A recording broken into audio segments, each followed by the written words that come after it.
The Battle of Rafah is finally beginning on Yom HaShoah, the annual day of Holocaust remembrance. I'll have some thoughts about the battle and Holocaust remembrance, and also some thoughts about what it means to be Israeli as we look towards next week's celebration of Israel Independence Day, coming up on In Focus.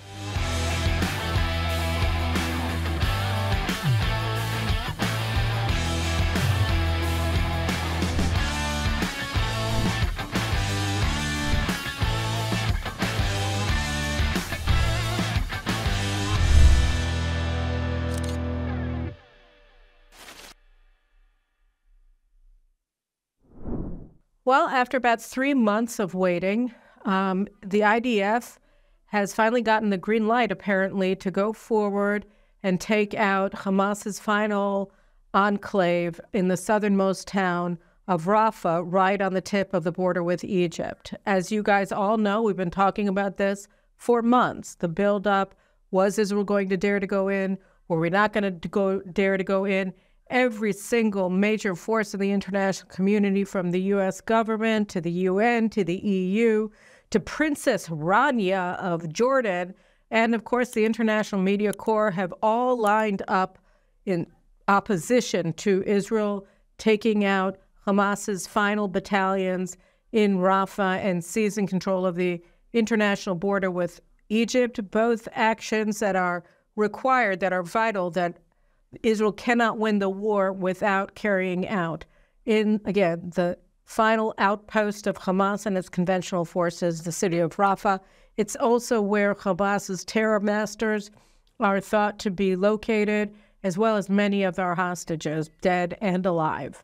And so it looks like it's finally beginning. And I have to tell you, we have a child that's going in there now, and so a lot of sleepless nights at our house. And I woke up this morning at around 4 o'clock in the morning with a start, and I'm thinking to myself, how are we going to be able to do this? How do we do this? I mean, after all, the international community is dead set against us doing it. The United States has apparently put an embargo on weapons to Israel. A little bit more on that coming up ahead of the Battle of Rafah. What are we going to do in order for ground forces in Rafah to be able to operate securely? They have to be operating under artillery barrages, artillery cover.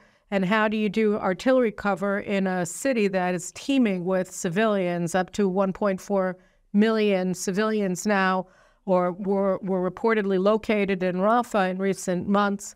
How can we do this? How can the lives of our soldiers be secured in this battle?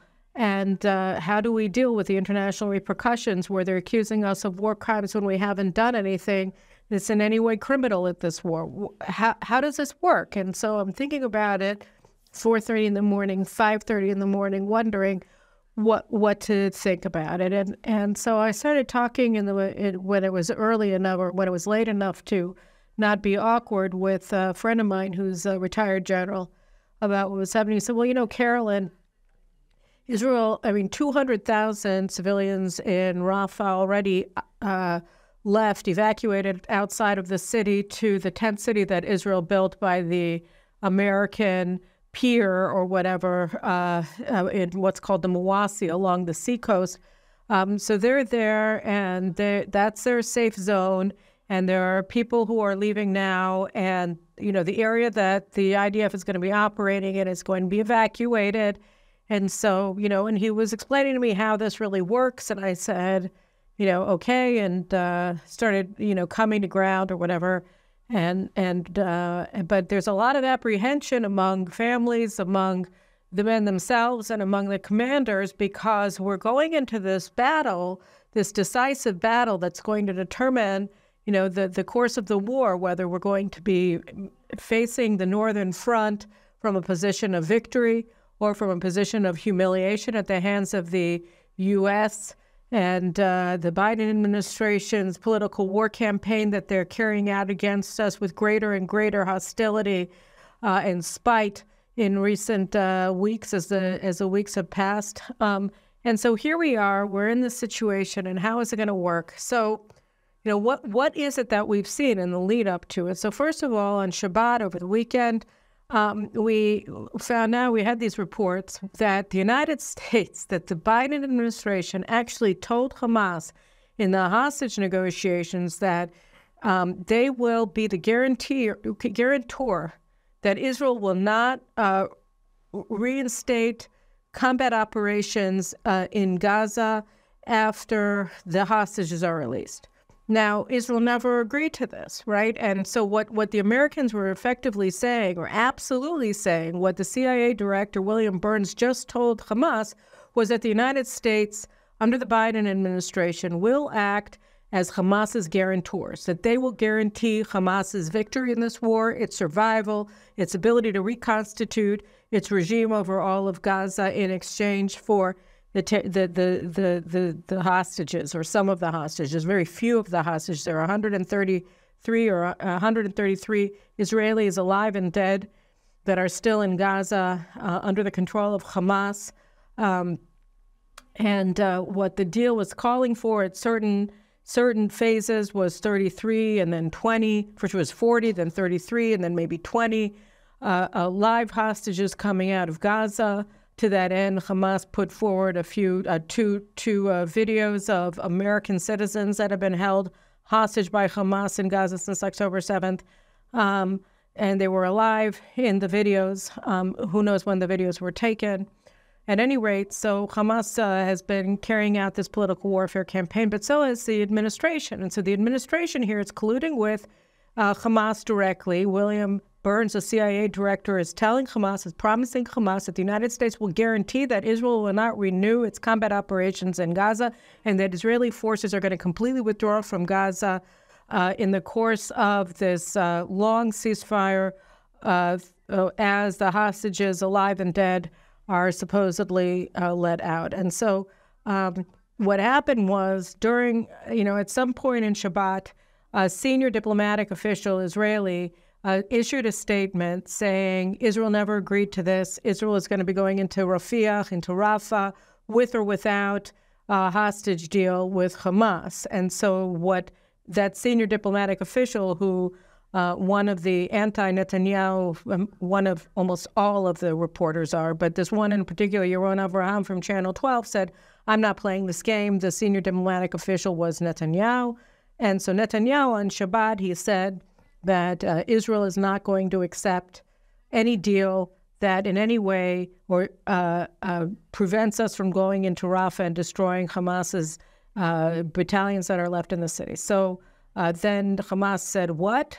We demand additional guarantees, which of course the United States wasn't able to give because Netanyahu just said that the United States has not been granted the power by Israel to make these kinds of commitments in Israel's name. So the United States was left flat-footed. They had been making claims. They had been thinking that they were going to be able to extort from Israel a permanent ceasefire without victory from Hamas, and Netanyahu said no dice. So then, the hostage talks basically went nowhere. The left, of course, blamed Israel, blamed Netanyahu, and because how could he dare say that he wouldn't renew the war and that he agreed to lose the war in order to get whatever Hamas may be willing to give. And that we're an American protectorate, and the United States gets to say when we're allowed to exercise our right to self-defense against a genocidal enemy that invaded us on October 7th. So that's what happened over the weekend. And also then, Barak Ravid, the State Department's in-house Israeli reporter who gets to report all of the nasty things that they want to do to Israel, he reported yesterday on Sunday that the Biden administration has put a hold on weapons transfers to Israel. If you recall, Congress, the Senate, passed legislation that provided $95 billion in military assistance to U.S. allies, including Ukraine and Taiwan, and Israel got $14 billion or so. Weapons, most of it is going towards Iron Dome defensive missiles and everything like that. So according to the Barak Ravid report, said that the United States had placed a hold on weapons transfers to Israel. And then my sister, who you probably remember when she was here on the show several weeks ago, Bonnie Glick, who's a former deputy administrator of USAID under Donald Trump, she wrote that actually an action like that of placing a hold on weapons that have already been duly legislated for Israel by Congress and signed into law by the president is illegal. It's under the federal law called the Impoundment Act. And actually, we should recall that Donald Trump was impeached for purportedly blocking the transfer of weapons to Ukraine back in 2018. So, here you have a president, just the most recent one, was impeached for denying weapons that had already been approved for transfer in Congress. And here is Biden doing it to Israel. So that was the report, and that's the law that he is breaking. And of course, nobody's going to impeach him for that. AOC was applauding him for it. So the United States is both acting openly as Hamas's guarantor and placing weapons embargoes on Israel ahead of this decisive battle in the war. Gee, I wonder what they're trying to tell us. Anyway, so what they're trying to tell us, of course, is that the United States doesn't want Israel to win the war, and that they're willing to go to war against us in order to block it. So, this is a pretty astounding thing. Here we are. We're sending our very, very, very best men into Rafah to carry out this very difficult mission.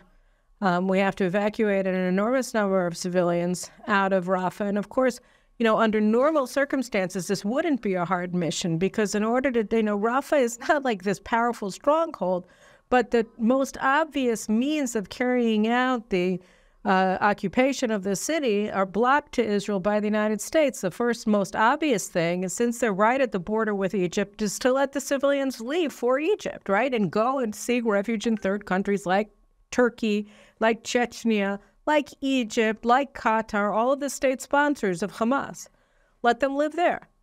Why do they have to be in a war zone? Why, again, I've said this like 150 million times on the show, I know, but why is it that the United States demanded that all of these countries take refugees from Ukraine, including Israel, by the way, and it won't allow any Gazans to leave Gaza for refuge in third countries? Why is it that they insist that Israel take care of all of these people? Whatever, because, Jewish. And so the most obvious thing to do, evacuate the civilian population, that's blocked. And the other most obvious thing to do, not only for Rafah, this would have been the case in all of Gaza after October 7th, but certainly for Rafah now, is lay siege on the city.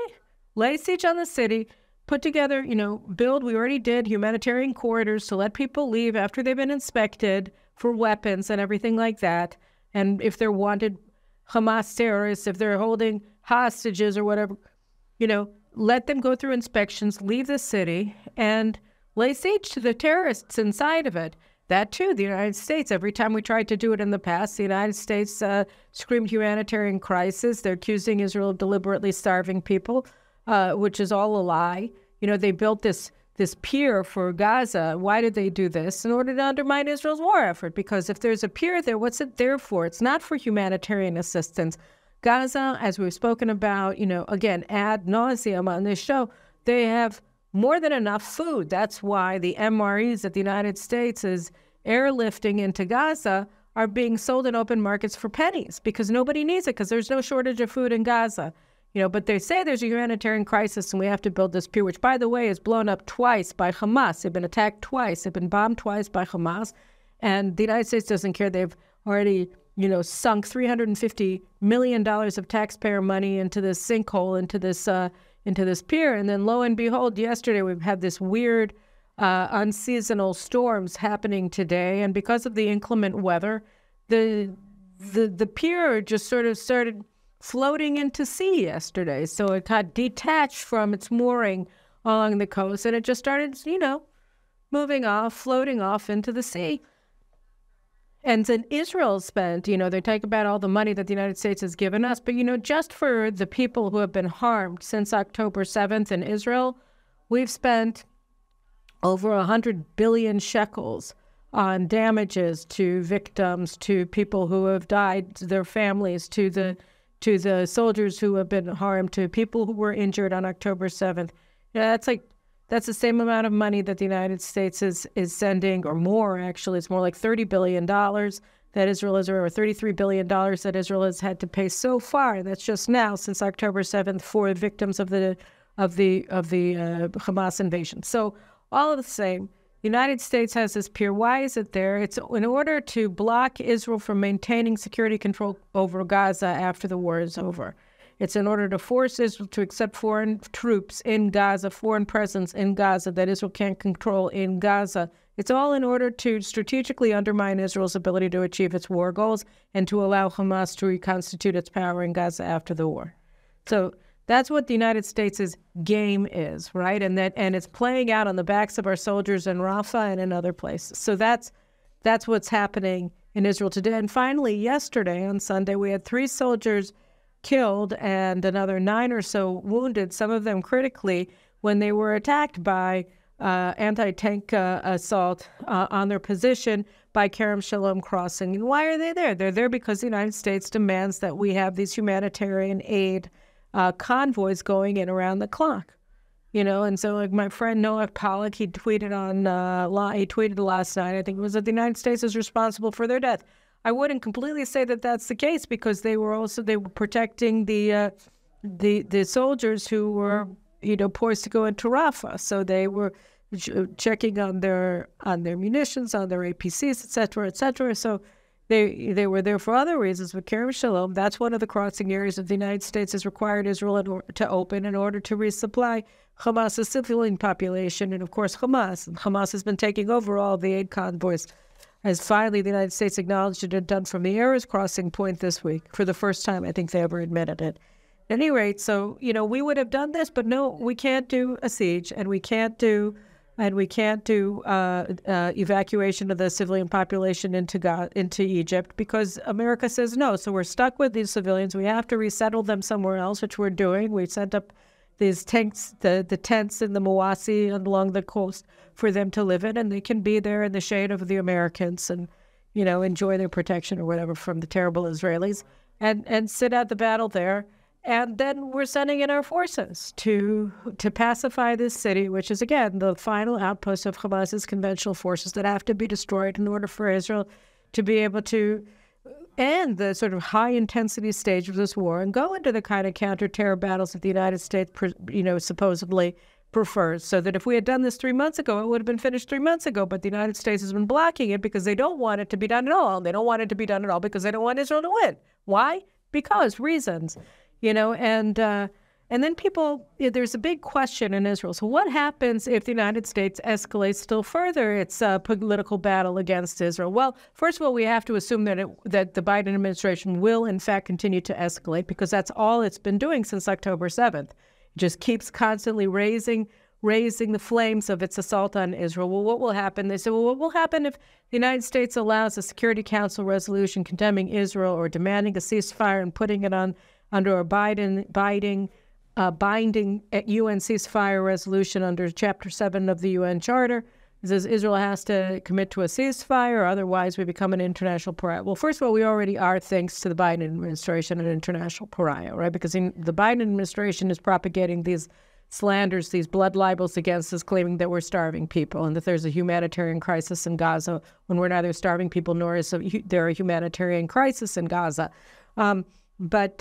So they are escalating. They always escalate. The ICC, as senior officials at The Hague told Amit Segal that he would never go forward with this plan to issue arrest warrants for starvation against Prime Minister Netanyahu, Defense Minister Gallant, and IDF Chief of General Staff Herzi Halevi if they hadn't been, quote, green-lighted by the Biden administration. So that's also allegedly an American operation at The Hague.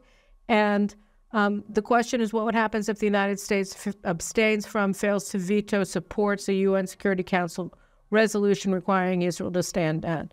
And so I was just interviewed about this on the radio, and I said, the thing is that it's a terrible concept. It's a terrible prospect that we may very well be facing. I think we're certainly facing it from the administration, and probably before the election, because they think this will help them get votes. Like Barack Obama waited to enable the anti-Israel resolution 2234 to pass after the 2016 elections. It went through in December because he was afraid of a backlash from voters if he did this. But Biden actually is seeking out the Hamas supporters as his voters. As you saw in my interview with Richard Baer, he thinks that this will get them it'll get him the youth vote in the United States, that American youth are so anti-Semitic that they're going to vote for him because he's anti-Israel. So that's the thinking, apparently, such as thinking goes in this administration. And so they're likely to do it before the election, not after the election. So I said, this is a terrible thing, an absolutely terrible thing, except when you consider what the alternative is. The alternative is that we lose the war.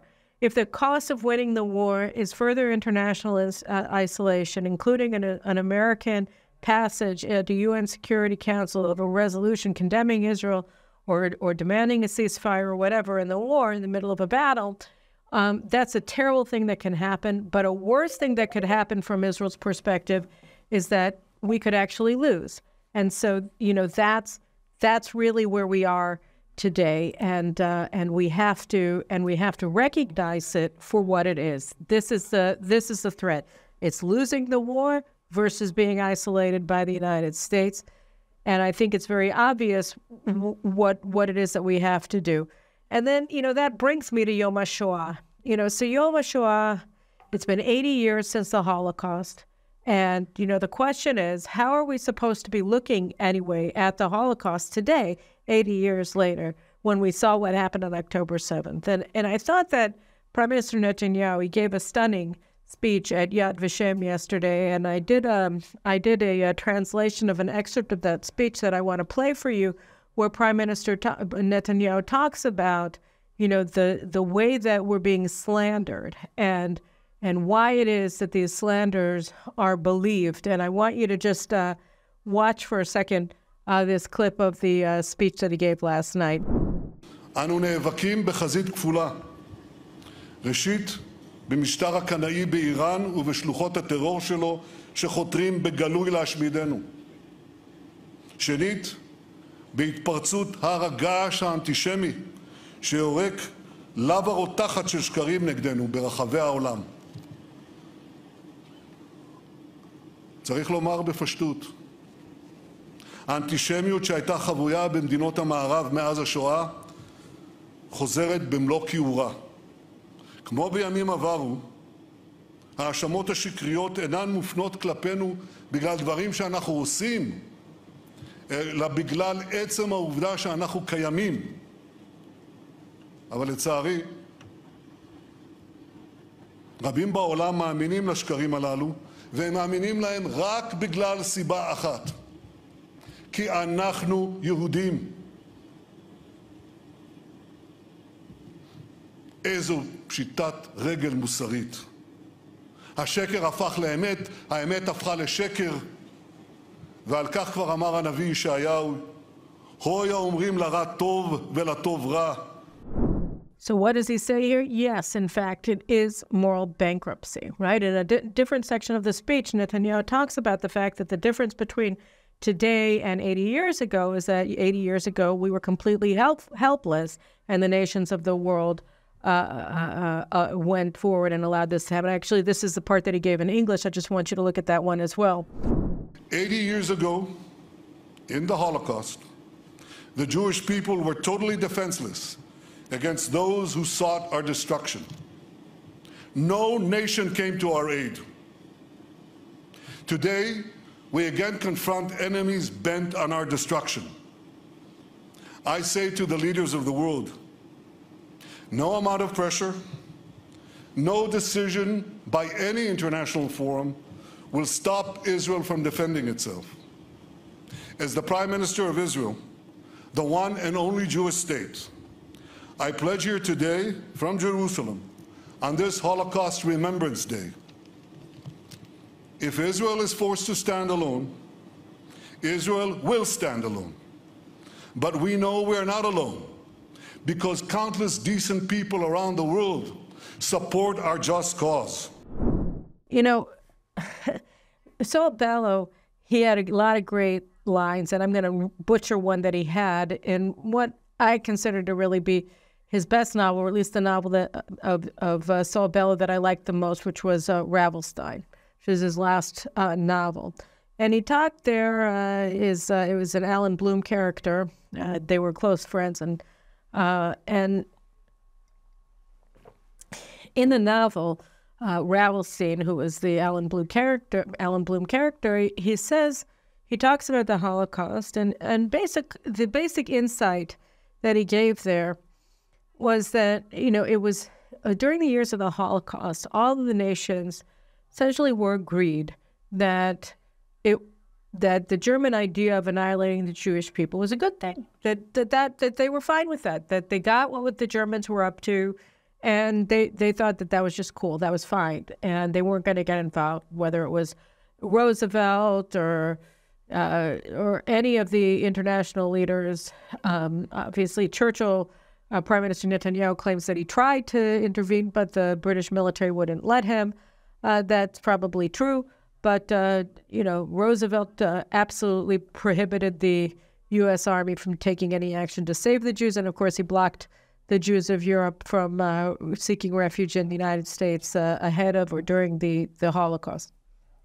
So, and it's similar today. And so if we look at what Netanyahu said about the fact that 80 years ago there was not one nation on earth that was willing to stand up for the Jews who were completely defenseless, we can look at it today and say there's no nation on earth, not nation in the sense of people, but nation in the sense of national government today on planet Earth that is willing to stand with Israel, that is willing to, say that good is good and evil is evil, and not the opposite. Evil is not good. Evil is evil. Hamas is evil. Israel is good, and you stand with the good. You don't stand with rapists. You don't stand with child killers. You don't stand with murderers. You don't stand with people who incinerate entire families in their homes. You don't stand with people who call for the annihilation of all the Jewish people, and they take every action they possibly can to advance that goal. You don't stand with the Iranian regime against the Iranian people. You don't stand with the Iranian regime and its terror proxies in Lebanon, in Iraq, in Iran,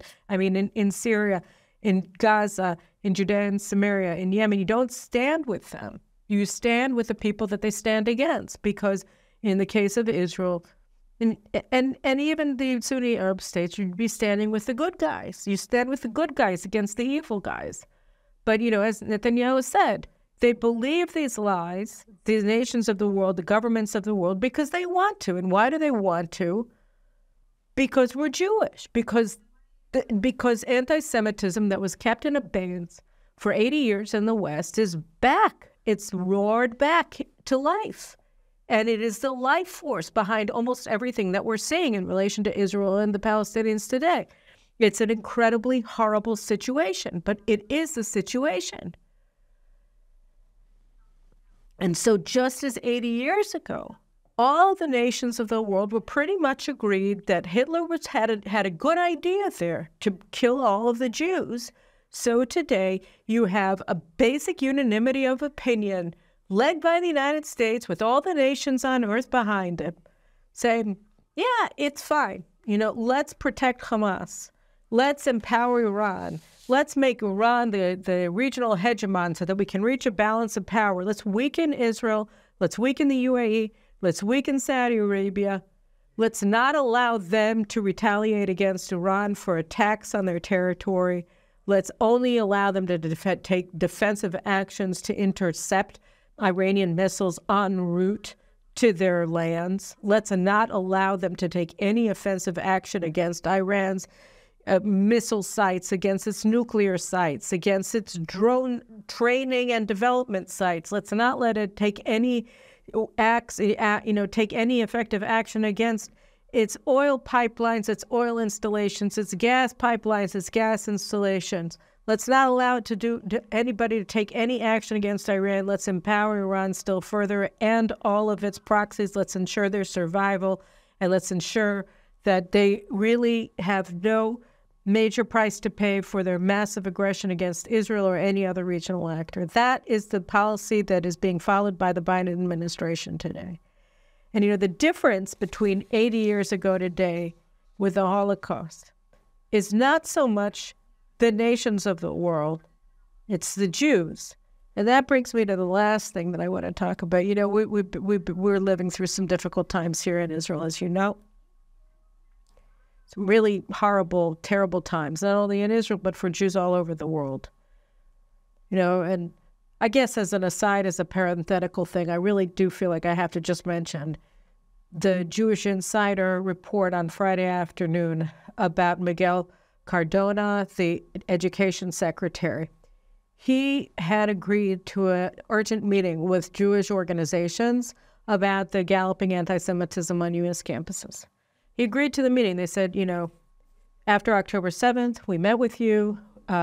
We asked for a number of things to protect Jewish students. You've done none of the things that we asked you to do. I don't know what they were. I'm just citing what was written in the Jewish Insider report. You've done none of them. We need to have another urgent meeting with you. So he said, okay. The meeting was supposed to take place last Friday. 20 minutes before the meeting, his office informs the Jewish organizations of who is supposed to be participating.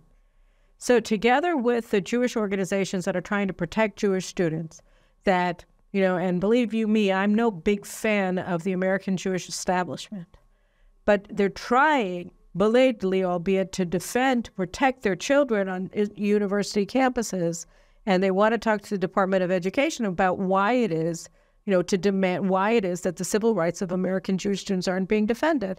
So Cardona agrees to this meeting, but he tells them 20 minutes before the meeting is supposed to take place that he's decided to be inclusive.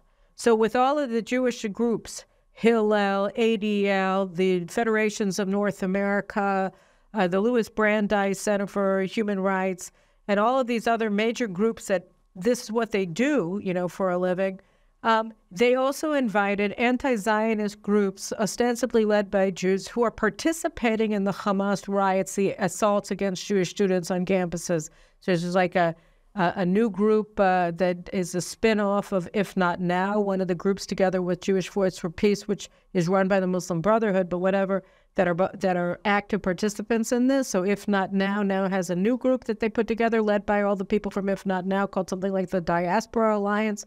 They have the Nexus Initiative. The Nexus definition of anti-Semitism says that anti-Zionism isn't a form of anti-Semitism. So you have these groups, Trua, Rabbis for Human Rights, which is another anti-Zionist organization of reform and conservative rabbis who hate Israel.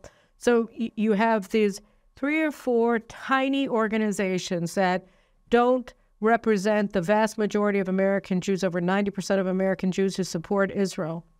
And they are brought in by the Secretary of Education to this meeting to talk about anti-Semitism on campus with all of these major Jewish organizations. So a lot of them, the federations, the Louis Brandeis Initiative, the OU, the ADL, they pulled out of the meeting. They said, we're not sitting with them. We're not sitting with the pyromaniac to talk about how to put out a fire. No, siree, Bob. It's a total humiliation. It's bringing the capos in with the Jewish leaders, you know, to talk about the annihilation of the Jews. That's what it is.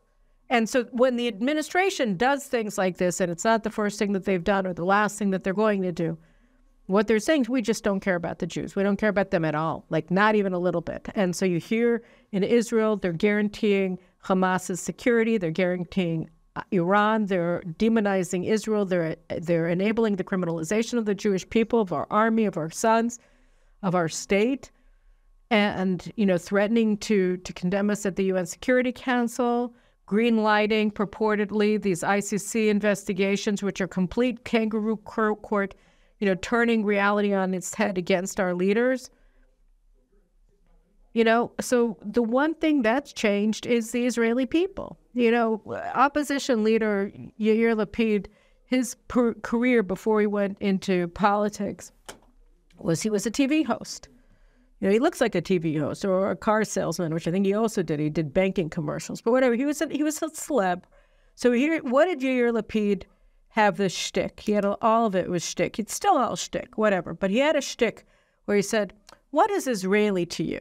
What's most Israeli to you?" And it would be things like falafel and, you know, the racquetball game that Israelis play on the beach and all kinds of things like that, right? And a lot of other things. And you want to know what? It's very clear is Israeli heroism. And I'm just going to give you, you know, I'll leave you with a couple of pictures in your head, right? the quintessentially Israeli thing, right, are our reserve soldiers and their families. It's young families. It's young moms with little kids, right, who drive their husbands to the base to be called up for battle where the entire international community is going to try to demonize him and his comrades and their commanders and the government of Israel, right, for carrying out a necessary battle required for our defense and survival, right? And she brings him there with their little kids in the back seat sleeping, okay? That's quintessentially Israeli. That's heroism. That's her heroism. That's his heroism. That's the heroism of families. And you have other heroism. You have the heroism of the bereaved parents of soldiers who have been killed in this war, who left home, who aren't even giving themselves the chance to grieve for their sons. And they went to Jerusalem, and they erected a tent across from the Prime Minister's office. And they've been there now for over a week, and they declared a hunger strike. They were going to go on a hunger strike until the army went into Rafah. And they said they're not going to leave without victory. Their demand is that their sons didn't die for nothing, that the government keep its commitment to defeat Hamas. That's what it means to be Israeli.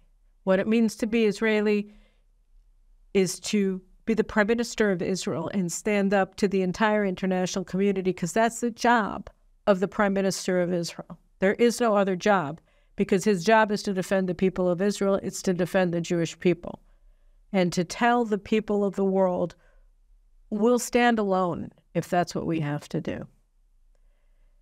We've changed. Circumstances change. We're not powerless anymore, and we're not going to be powerless again. And, you know, I look at the United States and I look at the Biden administration's mistreatment of Israel, and I know that it doesn't reflect the position of most Americans, but I know it does reflect the position of the Biden administration and an awful lot of people in Congress, on this, particularly on the Democratic side. And Europe, whatever, we're used to that. Their genie's been out of the bottle at least since 2000. But I know I had a wonderful exchange with Colonel John Spencer this week about, he just put out another detailed report showing that Israel isn't breaking any laws, that nobody has ever fought the way that we fight, so morally, with such care for civilians. And he said, I stand with good, I stand with right, I stand with the people of Israel, you know? And like him, I know there are hundreds of millions of people. And, we don't feel lonely, but in this international community right now, we are alone. So I am so thankful that the Jews are not in the same circumstances we were in 80 years ago, and that we're an incredibly heroic people. And thankfully, we're led by Netanyahu right now, who's heroic in his leadership. And we'll go forward, and we'll fight, and we'll win against all odds. And we'll celebrate Independence Day after we mourn our dead on Memorial Day next week. And I will see you then. So take care and keep the faith and keep supporting us. Take care.